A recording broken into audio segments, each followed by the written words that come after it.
మన ప్రభువైన యేసుక్రీస్తు నామములో మీ అందరికి కూడా శుభములు తెలియచేస్తూ ఈనాటి వాక్య ధ్యానం కొరకై ప్రేమతో మిమ్మలను ఆహ్వానిస్తూ ఉన్నాం.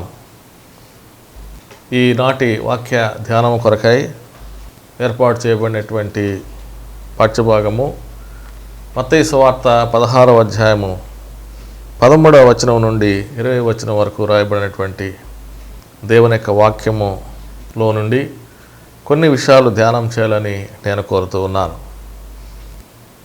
ఈ 16వ అధ్యాయం మత్తయి సువార్తలో 13వ వచనం నుండి ప్రభువైనటువంటి యేసుక్రీస్తు ఫిలిప్పుదైన కైసరయ అనే ప్రాంతాలకు ఆయన వచ్చాడు. ఈ ఫిలిప్పు కైసరయ ప్రాంతాలు ఇవి అన్య ప్రజలు ఉన్నటువంటి ప్రాంతాలు. యేసుక్రీస్తు 3 సంవత్సరాలు యూదుల మధ్య పరిచర్య చేశాడు. 6 నెలలు అన్యజనుల మధ్య పరిచర్య చేశాడు. అటు యూదుల దగ్గర ఇటు అన్యజనుల మధ్య అనేకమైనటువంటి బోధనలు యేసుక్రీస్తు చేశాడు. మహత్కార్యాలు చేశాడు, అద్భుతాలు చేశాడు, స్వస్థతలు కూడా చేశాడు. అనేక మంది యేసును వెంబడిస్తూ ఉన్నారు. అలాంటి సందర్భంలో యేసుక్రీస్తు తన మరణానికి చాలా దగ్గరగా ఉన్నటువంటి రోజులవి. యెరూషలేమునకు ఆయన ప్రయాణమై వెళుతూ ఉన్నటువంటి దినాలు. ఈ యెరూషలేము ప్రయాణము చేస్తూ ఉన్నటువంటి ఆ సందర్భంలో ఆయన తన మరణాన్ని గురించి ఆయనకు మాత్రమే తెలుసు, కానీ ఎవరికీ తెలియదు. ఈ యెరూషలేమునకు వెళ్ళేటటువంటి మార్గంలో ఎక్కువ సమయము తన శిష్యులతో ఆయన గడుపుతూ ఉన్నాడు. ఎక్కువ విషయాలు, ఆధ్యాత్మికమైనటువంటి విషయాలు శిష్యులకు బోధిస్తూ అనేక సంగతులను గురించి వారితో ఆయన వివరిస్తూ వస్తూ ఉన్నాడు. ఎందుకంటే ఇంకా కొద్ది కాలమే యేసు వారితో ఉంటాడు అనే విషయం శిష్యులకైతే తెలియదు, కానీ యేసుక్రీస్తు మాత్రం తెలుసును. ఈ యొక్క ఫిలిప్పు కైసరయ ప్రాంతాలకు ఆయన వచ్చినప్పుడు అక్కడ ఆ ప్రాంతము ఎలాంటి ప్రాంతం అంటే బహు దేవతారాధన కలిగినటువంటి ప్రాంతం. అది ఓ పురాతనమైనటువంటి బయలు దేవతలను ఆరాధించేటటువంటి ఒక చారిత్రాత్మకమైనటువంటి ప్రదేశం ఈ ఫిలిప్పు కైసరయ ప్రాంతాలు. అక్కడ ఒక పెద్ద కొండ, దాని మధ్య పెద్ద లోయ. ఇది అక్కడ ఉన్నటువంటి ప్రకృతి దేవత అనేటటువంటి ఒక పేరుగాంచినటువంటి దేవతకు పుట్టినిల్లుగా ఉంది. ఆ దేవత పేరు పానియాస్ అనేటటువంటి దేవత అక్కడ ప్రసిద్ధిగాంచినటువంటిది. అంతేకాదు ఆ ప్రాంతం అంతా కూడా దేవతలు, దేవుళ్ళ యొక్క దేవాలయాలతో నిండిపోయి ఉన్నటువంటి ప్రాంతం అది. అక్కడికి ప్రభు వచ్చినప్పుడు ఆయన మనసులో ఒక ప్రశ్న వచ్చింది. ఆ ప్రశ్నను శిష్యులకు ఆయన అడిగాడు. అదేమంటే, మనుష్య కుమారుడు ఎవరని జనులు చెప్పుకొనుచున్నారు అని శిష్యులను యేసుక్రీస్తు అడిగినటువంటి ప్రశ్న. ప్రభు అనేటువంటి యేసుక్రీస్తుని గురించి ప్రజలు ఏమనుకుంటున్నారు అని శిష్యులను అడిగినప్పుడు శిష్యులు కొన్ని జవాబులు యేసు దగ్గరకు తీసుకుని వచ్చారు. అవేమంటే, కొందరు బాప్తిసమిచ్చి యోహాను అనుకుంటున్నారు, కొందరు ఏలియా ప్రవక్త అనుకుంటున్నారు, కొందరు ఇర్మియా ప్రవక్త అనుకుంటున్నారు, మరికొందరు ప్రవక్తల్లో ఒక ప్రవక్త అనుకుంటున్నారని వేరు వేరు అభిప్రాయాలు ప్రజల్లో ఉన్నటువంటివి తీసుకుని శిష్యులు యేసుకు చెప్పారు. ఎందుకనంటే యేసుక్రీస్తు ఆ దినాల్లో అందరూ కూడా ప్రభు అని ఆయన నమ్మలేదు. చివరికి యూదులు కూడా యేసును అంగీకరించలేదు. ఆ దినాల్లో యేసుక్రీస్తును ప్రభువుగా అంగీకరించినటువంటి వారు చాలా కొద్దిమంది. ఆ కొద్దిమందిలో యూదులు ఉన్నారు, యూదుల కంటే ఎక్కువగా అన్యజనులు కూడా ఉన్నారు. కానీ మరి యూదులు ఎక్కువ మంది యేసుక్రీస్తును మెస్సయ్యగా ప్రభువుగా అంగీకరించలేదు. అందుచేత యేసును సిలువ వేయడం యూదుల ద్వారానే సిలువ వేయటం జరిగింది. కాబట్టి ఆ దినాల్లో యేసును ప్రభువుగా, దేవుడిగా, దైవకుమారుడిగా అంగీకరించలేదు. ఏదో ఒక ప్రవక్త ఆయన అద్భుతాలు చేస్తూ ఉన్నాడు, మంచి బోధనలు చేస్తున్నాడు అని నమ్మారే కానీ పరిపూర్ణంగా నమ్మినటువంటి వారు చాలా తక్కువ మంది. యేసు ఆ బహుదేవతారాధన కలిగినటువంటి ఆ ప్రాంతానికి వచ్చినప్పుడు ఈ ప్రశ్న తన యొక్క శిష్యులను అడగడం జరిగింది. దీనికి జవాబు శిష్యులు కూడా తెలియచేశారు. ఏదో ఒక ప్రవక్త అనుకుంటున్నారు అని తెలియచేశారు. అప్పుడు మరి శిష్యులతో యేసు అడిగినటువంటి ప్రశ్న, రెండవ ప్రశ్న ఏమంటే, మీరైతే నన్ను ఏమని అనుకుంటున్నారు? ఎందుకంటే దాదాపు 3.5 సంవత్సరాలకి క్రితం నుండి యేసుని వెంబడిస్తున్నారు వాళ్ళు. కాబట్టి ప్రజలు రకరకాలుగా అనుకోవచ్చు, కానీ మీరైతే నన్ను గురించి ఏమని అనుకుంటున్నారు? ఈనాడు కూడా ప్రజలు అనేక మంది యేసును గురించి, యేసు ప్రభు అని, దేవుడని నమ్మిన వారు చాలా తక్కువ మంది. ఈ ప్రపంచవ్యాప్తములుగా, మరి ముఖ్యంగా ఈ భారతదేశంలో యేసుక్రీస్తు శిష్యుడైనటువంటి తోమా గారు మొదటి శతాబ్దంలోనే భారతదేశానికి వచ్చాడు. ఆయన భారతదేశానికి వచ్చి కేరళ రాష్ట్రంలో ఆయన గొప్ప సేవ చేశాడు. ఆ తర్వాత అనేక ప్రాంతాలు ఆయన సంచరించి చివరికి తమిళనాడు ప్రాంతానికి వచ్చి మద్రాసు నగరంలో సేవ చేస్తూ ఉన్నప్పుడు అక్కడ ఆయనను చంపడం జరిగింది. దేవుని కొరకు అతడు హతసాక్షి అయ్యాడు. ఆ చారిత్రాత్మకమైనటువంటి సంఘటన జరిగినటువంటి స్థలాలు ఇప్పటికీ మనం చూడగలం. ఈ సంఘటనలు చరిత్రలో మొదటి శతాబ్దంలో జరిగినవి. అంటే భారతదేశానికి యేసుక్రీస్తు యొక్క సువార్త తీసుకుని వచ్చింది పరిశుద్ధుడైనటువంటి తోమా గారు.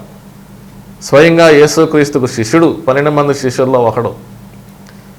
మొదటి శతాబ్దంలోనే భారతదేశానికి ప్రభు అయినటువంటి యేసుక్రీస్తు యొక్క రక్షణ సువార్త వచ్చినప్పటికీ భారతదేశంలో ఇంక అనేక మంది ప్రభువుని, యేసుక్రీస్తుని ప్రభువుగా అంగీకరించలేదు. ఇది ఎప్పుడో 15-16 శతాబ్దాల తర్వాత మిషనరీస్ తీసుకొచ్చినటువంటి సువార్త కాదండి. ఇది మొదటి శతాబ్దంలోనే తోమా గారు భారతదేశానికి తీసుకుని వచ్చినటువంటి సువార్త. ఇప్పటికీ కూడా ప్రజలు భారతదేశంలో, మన సమాజాల్లో యేసుక్రీస్తుని గురించి అనేక విధాలుగా అనుకుంటూ ఉన్నారు. దేవుళ్ళలో ఒక దేవుడు, చరిత్రకారుల్లో ఒక చరిత్రకారుడు, మహానుభావుల్లో ఒక మహానుభావుడు, విప్లవకారుల్లో ఒక విప్లవకారుడు. ఈ విధంగా అనేక రకాలైనటువంటి ఉద్దేశాలు ప్రజలకు యేసుక్రీస్తుని గురించి ఉన్నాయి. దేవుని మహాకృపను బట్టి అనేక మంది ఈనాడు ప్రభు అయినటువంటి యేసుక్రీస్తును తన రక్షకునిగాను, ప్రభువుగాను, దేవుడుగాను అంగీకరిస్తూ ఉన్నారు. అలా అంగీకరించినటువంటి వారు ధన్యులు అని ఈ సందర్భంలో తెలియచేస్తూ ఉన్నాను. ఆనాడు కైసరయ ప్రాంతంలో యేసుక్రీస్తు అడిగినటువంటి ప్రశ్నకు శిష్యులు ఇచ్చినటువంటి జవాబును ఈనాడు కూడా మన సమాజంలో మనము పోల్చుకోవచ్చు. యేసును గురించి ప్రజలు ఏమనుకుంటున్నారు అని అడిగితే అనేక రకాలైనటువంటి ఉద్దేశాలు కలిగి ఉన్నారు. యేసుక్రీస్తు అడిగిన రెండవ ప్రశ్న ఏమంటే శిష్యులతో, మీరేమి అనుకుంటున్నారు అన్నప్పుడు 12 మంది శిష్యుల్లో 11 మంది ఏమీ మాట్లాడడానికి ధైర్యం చేయలేదు. కానీ ఒక పేతురు మాత్రం ఆయన జవాబు చెప్పాడు. అందుకు సీమోను పేతురు, నీవు సజీవుడకు దేవుని కుమారుడైన క్రీస్తువు అని చెప్పాను. పేతురు గారు యేసుక్రీస్తుని గురించి ఇచ్చిన సాక్ష్యము, నీవు సజీవుడైనటువంటి దేవుని కుమారుడైన క్రీస్తువు. ఇది పేతురు గారు అర్థం చేసుకున్నాడు. ఈనాడు ప్రభు అయినటువంటి యేసుక్రీస్తు ఆయనను సేవిస్తూ ఆయన వెంబడిస్తూ ఉన్నటువంటి మానవాళిని, క్రైస్తవ సంఘాలను, క్రైస్తవ సమూహాలను ఆయన ఈ ప్రశ్న అడిగితే మీరు నన్ను గురించి ఏమని చెప్పుకుంటున్నారు అని మన జవాబు ఏమయ్యున్నదో ఆలోచన చేసుకోవడం చాలా అవసరం.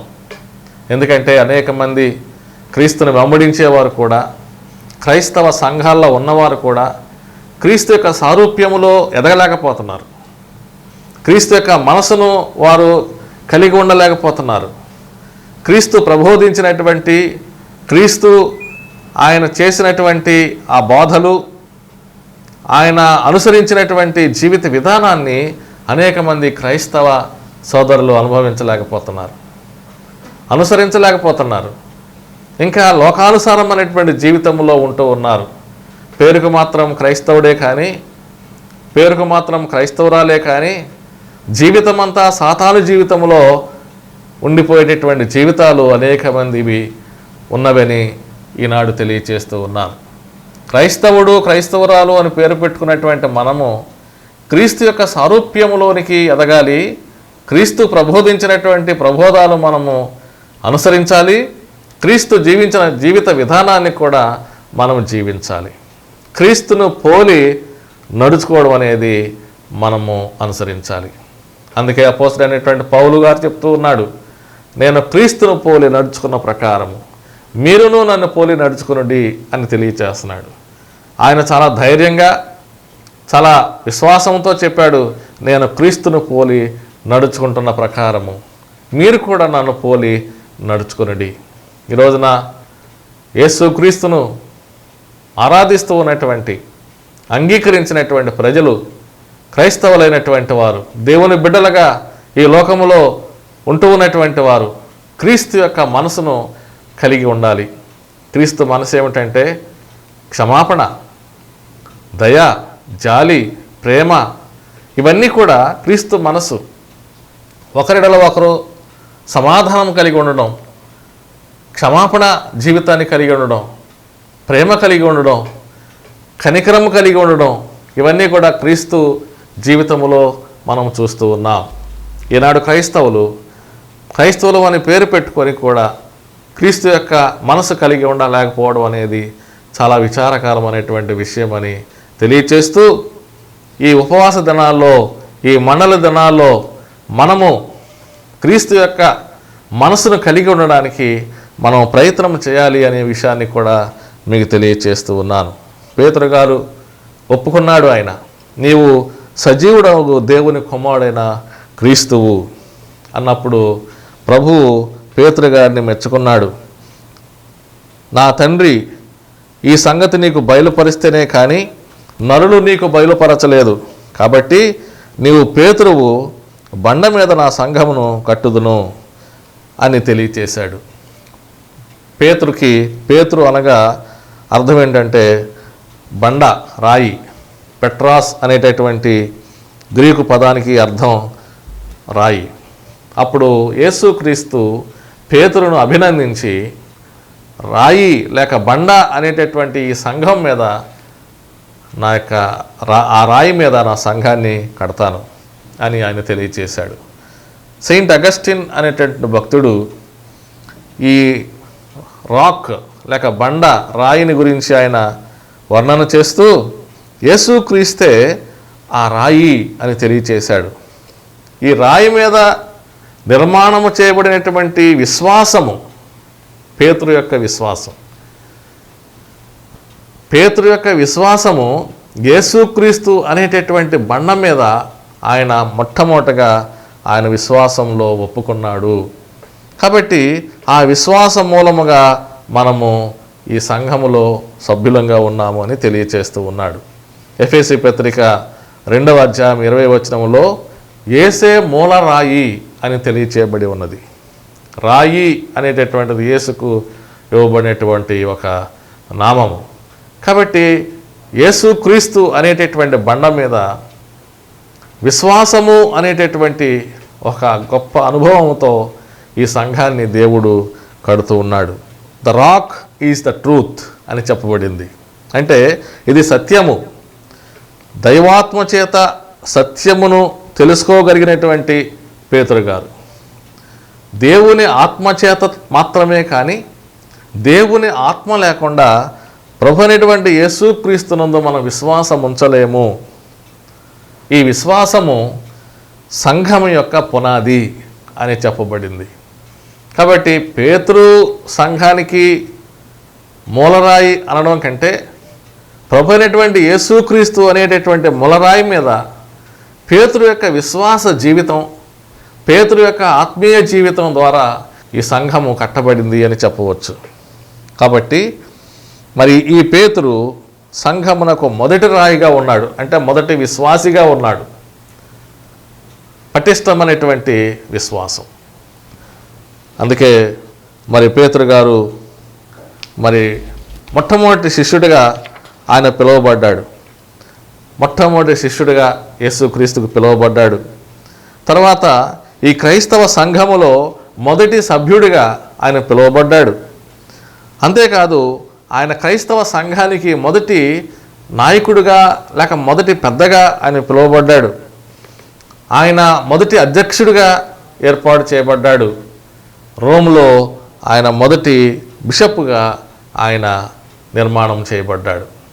ఆ మొదటి బిషప్ గారే మరి చరిత్రలో మొదటి పోపు గారని మనము చరిత్రలో పిలుస్తాం. అంటే ఈ సంఘానికి, సార్వత్రిక సంఘానికి మొట్టమొదటి అధ్యక్షుడు ఎవరంటే మరి పేతురు గారు ఉన్నాడు. కాబట్టి పేతురుకు దేవుడు ఇచ్చినటువంటి ఆధిక్యత, ఎందుకు ఇచ్చాడంటే ఆధిక్యత ఆయనలో ఉన్నటువంటి పటిష్టమైన విశ్వాసాన్ని బట్టి పేతురుకు దేవుడు ఆధిక్యత అనుగ్రహించాడు.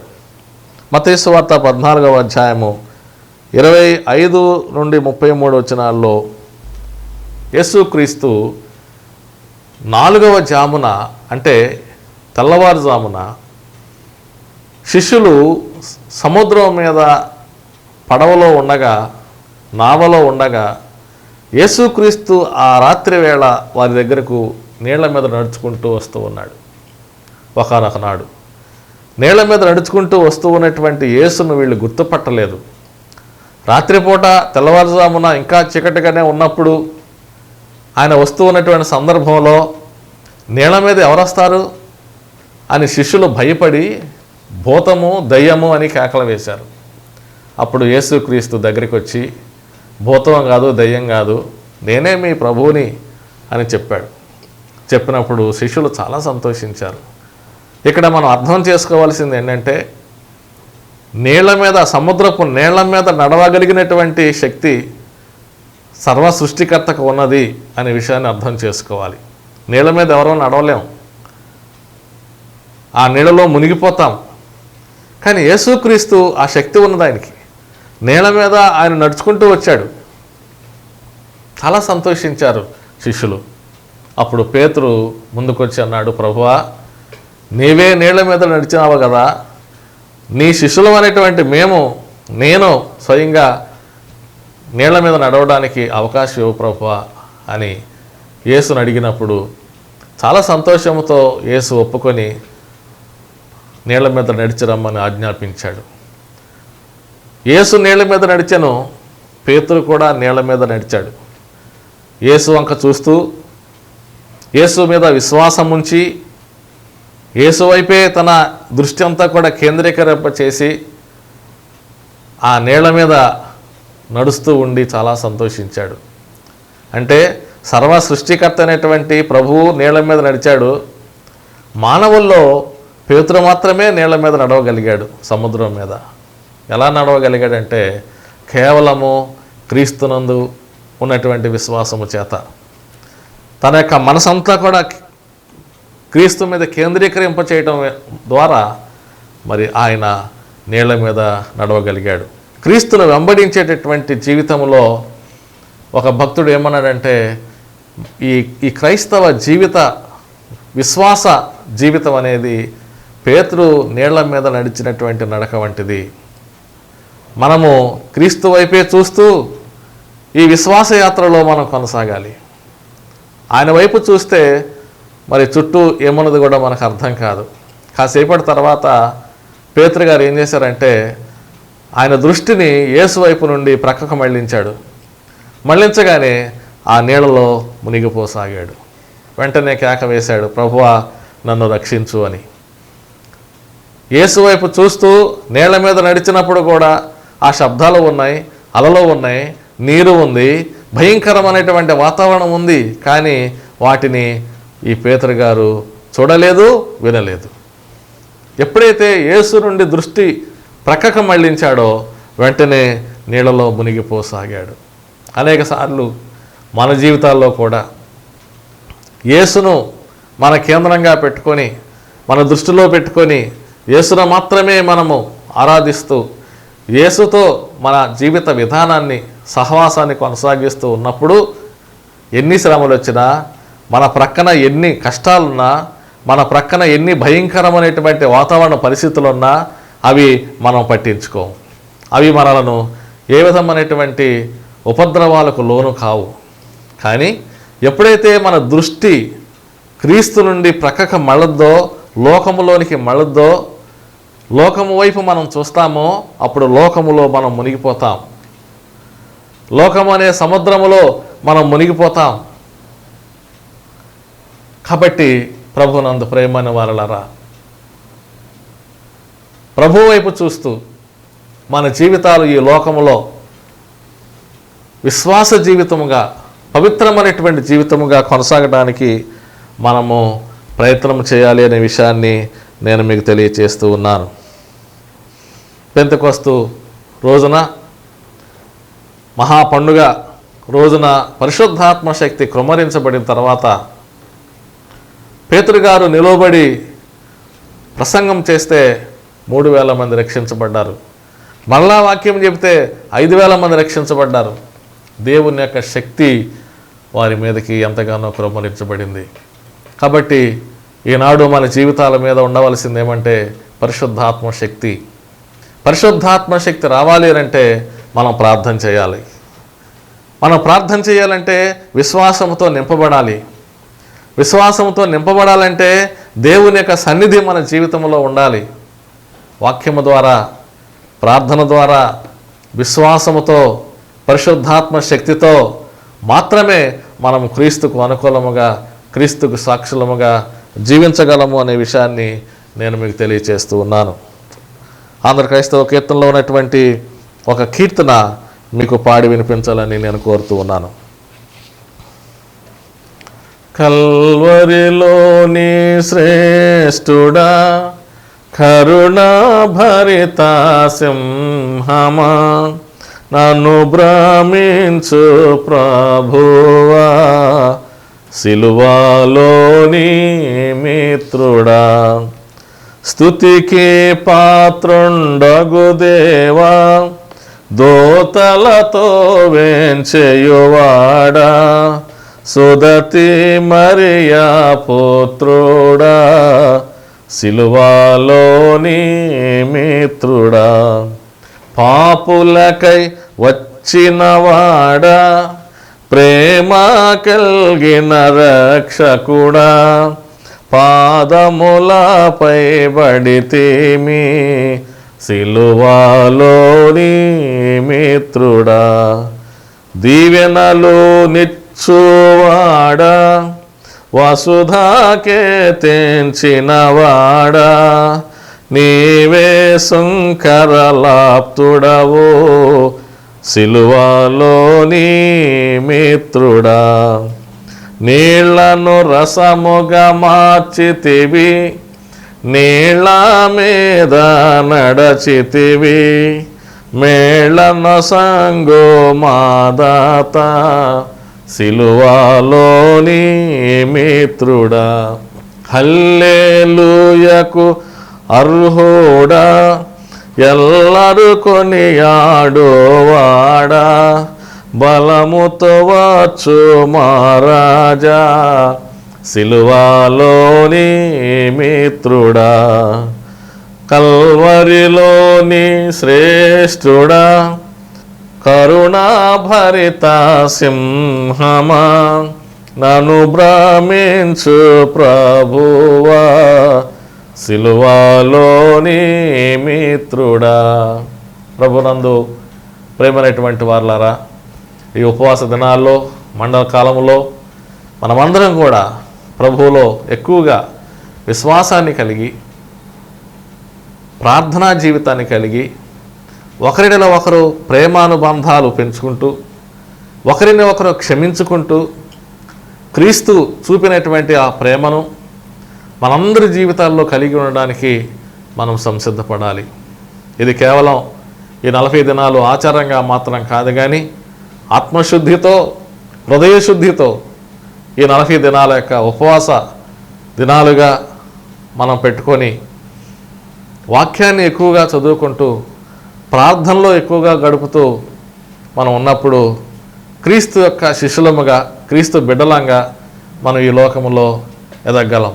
అప్పుడే ప్రభు అనేటువంటి యేసు క్రీస్తును మన రక్షకుడిగా, మన ప్రభువుగా, మన దేవుడుగా మన హృదయం అంతా కూడా నింపుకోవడానికి పరిశుద్ధాత్మ సన్నిధి మన జీవితంలో దేవుడు అనుగ్రహిస్తాడు. కాబట్టి ఆ విధంగా మన జీవితాలు గడుపుకుంటూ కేవలము ఏదో ఆచారం అనేటువంటి భక్తి కాకుండా ఆత్మశుద్ధితో, హృదయశుద్ధితో కూడినటువంటి భక్తి మన జీవితాల్లో కలిగి ఉండి మనమందరము దేవుని యొక్క ప్రేమను కలిగి జీవించడానికి మనం సంసిద్ధపడదాం. అలాంటి కృప పరిశుద్ధాత్మ దేవుడు మనకు అనుగ్రహించునుగాక. ఆమెన్. ప్రార్థన చేసుకుందాం. పరిశుద్ధుడైన తండ్రి, సర్వోన్నతుడు అనే దేవా, నీకు వందనాలు చెల్లిస్తూ ఉన్నాం. ఈ యొక్క సమయంలో నీవు మా అందరి కొరకు శిలువ మరణం పొంది ఉన్నావని మేము గ్రహిస్తూ ఉన్నాం.